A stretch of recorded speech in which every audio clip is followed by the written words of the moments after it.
তো দেখুন, option buying এর ক্ষেত্রে ডেল্টার ভূমিকাটা কতটা গুরুত্বপূর্ণ সেটা আমরা আজকে একটু আলোচনা করব। তো এইখানে আমরা দেখছি নিফটির অপশন চেন খোলা আছে, 25,950 হচ্ছে এটিএম এখন। দেখুন, আর ওয়াই হিসাবে যদি দেখি 26,000-এ একটা স্ট্রং ওয়াই জেনারেট হয়েছে। আর এইখানে কিন্তু আমরা 25,900-তে কিন্তু মোটামুটি একটা সাপোর্ট দেখতে পাচ্ছি। তো এইটা হচ্ছে এলটিপি, মানে লাস্ট ট্রেডেড প্রাইস। কল সাইডে এলটিপি রয়েছে, আর এটা হচ্ছে পুট সাইডের এলটিপি। তো আমরা কল সাইডে দেখি, যদি আমার এটিএম হচ্ছে 25,950, যার প্রিমিয়াম চলছে 128 টাকা 50 পয়সা। তাহলে এই 128 টাকা 50 পয়সার মধ্যে এটার যে ডেল্টার ভূমিকাটা আমি বলবো। ডেল্টা হচ্ছে, এখানে দেখুন আপনারা দেখতে পাচ্ছেন এই ডেল্টার কলামটা। ডেল্টা হচ্ছে এটিএম এ 0.52। তার মানে এটিএম এর ডেল্টা আমরা জানি 0.5 এর কাছাকাছি থাকে, +10 প্লাস মাইনাস। তো এইরকম, মানে ধরে রাখুন আপনি যদি 25,900-র কলটা বাই করে থাকেন 128 টাকা দিয়ে, ধরুন 25,950-এর কলটা আপনি বাই করে থাকেন 128 টাকা 50 পয়সা দিয়ে, মার্কেট এক্সপাইরি ডেটে, মানে এক্সপাইরি এখানে 17 ফেব্রুয়ারি উইকলি এক্সপাইরি, মার্কেট যদি 26,050-এ গিয়ে ক্লোজ করে, তাহলে কি আপনি প্রফিটে থাকবেন না লসে থাকবেন? তার মানে মার্কেট কিন্তু এখন যে এটিএম এ আছে, মার্কেট কিন্তু 100 পয়েন্ট ওপরে গিয়ে যদি ক্লোজ করে 25,950 থেকে 26,050, তাহলে আপনার প্রিমিয়ামের কি পরিবর্তন হবে বা কি সিচুয়েশন থাকবে, আপনার প্রিমিয়ামটা কত থাকবে? 128 টাকা 50 পয়সা দিয়ে বাই করেছেন, মার্কেট ওখানেই ঘোরাফেরা করছে। 17 তারিখে গিয়ে কিন্তু 100 পয়েন্ট ওপরে আপনার স্ট্রাইক প্রাইজের যে 25,950 আছে তার ওপরে গিয়ে মার্কেট ক্লোজ করলো। তাহলে আপনার প্রিমিয়ামে প্রফিট হবে না লস হবে? যদি ক্লোজ করে 25,950 থেকে 26,050-এ গিয়ে যদি মার্কেট, মানে 100 পয়েন্ট ওপরে গিয়ে যদি ক্লোজ করে, তাহলে এই প্রিমিয়ামটার মধ্যে 100 পয়েন্ট বেঁচে থাকবে। অর্থাৎ ভালো করে বুঝবেন, আপনি যদি 128 টাকা 50 পয়সা দিয়ে বাই করেন, তাহলে এই প্রিমিয়ামটার মধ্যে কিন্তু 100 পয়েন্ট বেঁচে থাকবে। তাহলে আপনার লস হলো কত?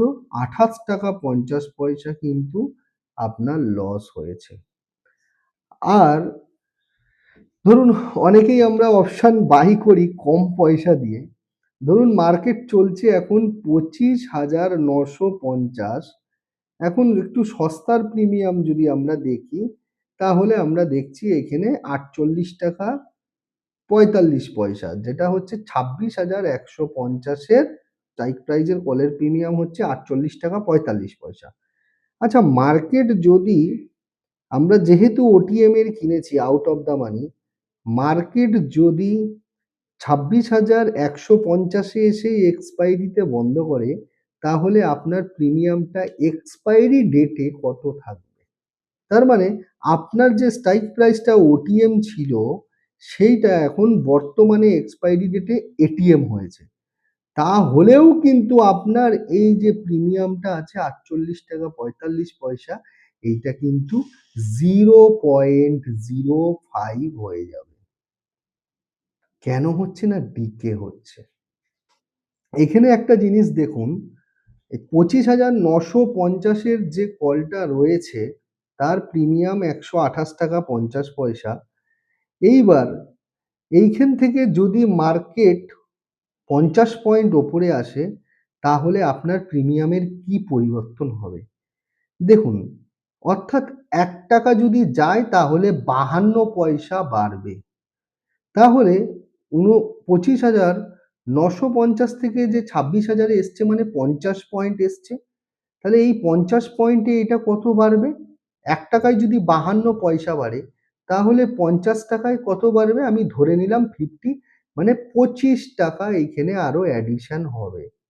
আরো ধরে নিলাম 50%, মানে 25 টাকা এখানে অ্যাডিশন হবে। ঠিক তুলনামূলকভাবে আপনার এই যে 26,150-এর যে কলটা আছে, এটা যদি এর মধ্যে কি পরিবর্তন হবে? 26,000 এর ডেল্টাটা দেখুন, 26,150-এর ডেল্টাটা হচ্ছে কত? 0.27। অর্থাৎ এ ১ টাকায় ২৭ পয়সা বাড়বে।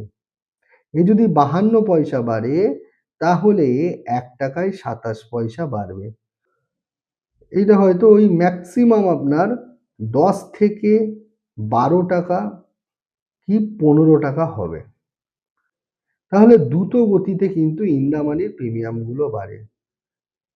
ঠিক তেমনি যখন ডিকে হয়, ওটিএমটাও কিন্তু খুব তাড়াতাড়ি ডিকে হয়। তাহলে বলব যারা অপশন বাই করছেন ওটিএম এর স্ট্রাইকগুলোকে অ্যাভয়েড করুন। এটিএম বা ইন দ্য মানি নিন। আর যারা একটু ক্যারি ফরওয়ার্ডে যেতে চাইছেন ডিপ ইন দ্য মানি নিন।